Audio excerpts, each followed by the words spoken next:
Well, this is our next restoration project here. These are panels found at the Patterson house, which were once in Patterson's drug. We believe that that's oak under there,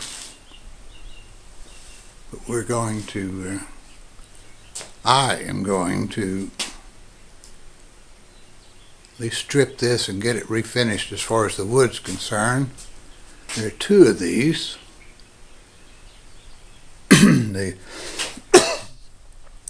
other one is missing that particular decorative stuff there, but it's got nice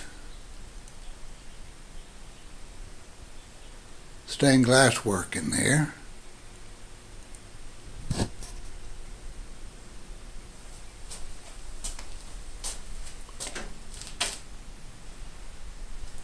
And a little bit of repair work to be done from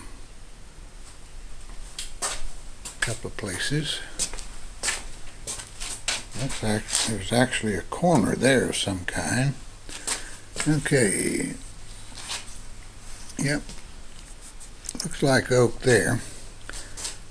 Anywho,